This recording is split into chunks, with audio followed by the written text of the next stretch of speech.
One thing that was very popular, sort of in my lexicon and in my basic mindset about life and living and what it's all about, is basically subscribing to sort of a nihilistic type philosophy, which for me was basically waking up.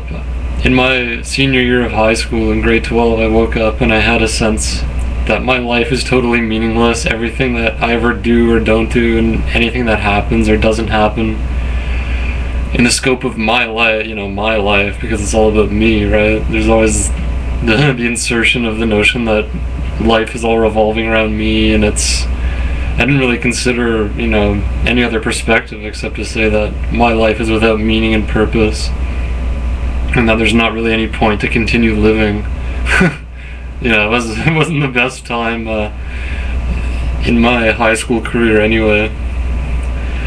So I had that sort of sense when I woke up one morning, and I was going to get out of bed to go to school, but I just didn't. And I went to see my family doctor, because my parents figured I was, just going crazy, which I was. Because I had an insight, which was basically that everything is illusory somehow.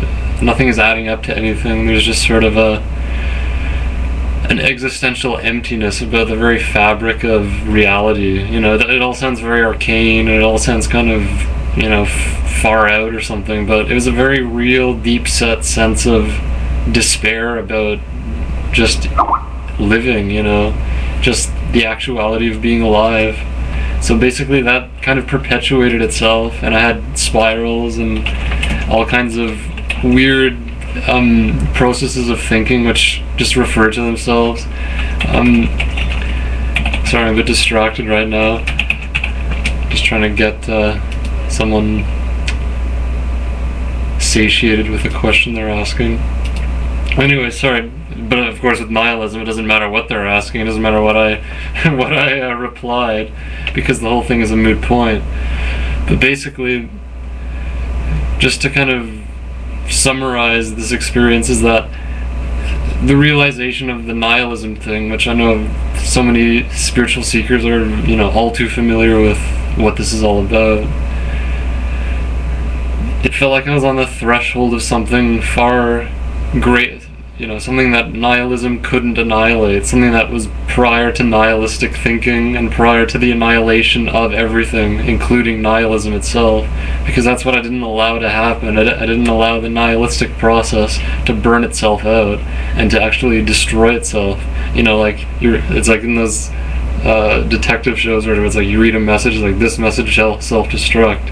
So I wake up and I read the message of nihilism, and then the last thing is like, oh, and nihilism self-destructs.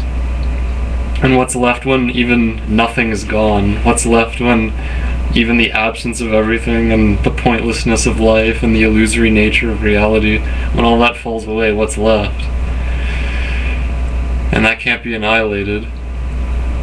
It allows for nihilism and other mindsets to come and go, and that is not something that is a thing, and yet it is reality.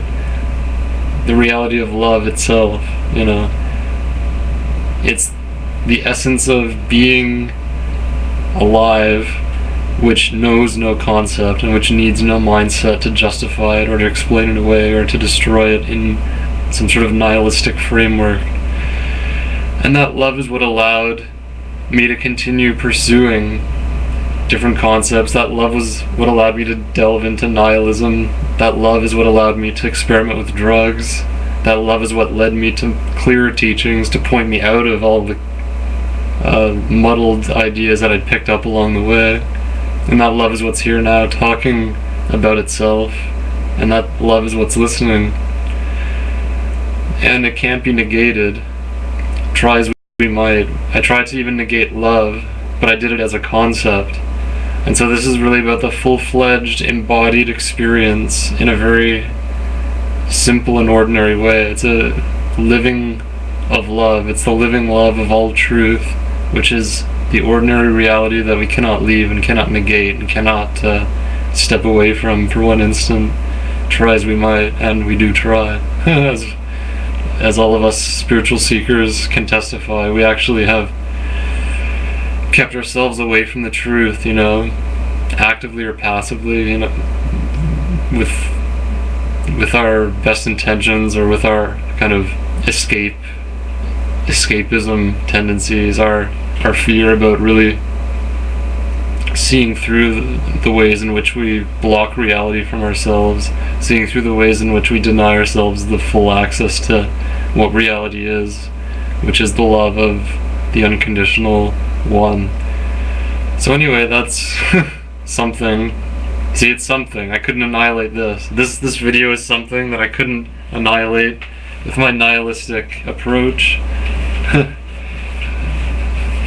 So, and then whoever's listening, I would imagine is the same. There's something real. That's what I mean to say, is there's something real in our experience that can't be annihilated, and that's what's being pointed to in what I would call the clearest, you know, the most direct spiritual discourse, is attempting to point to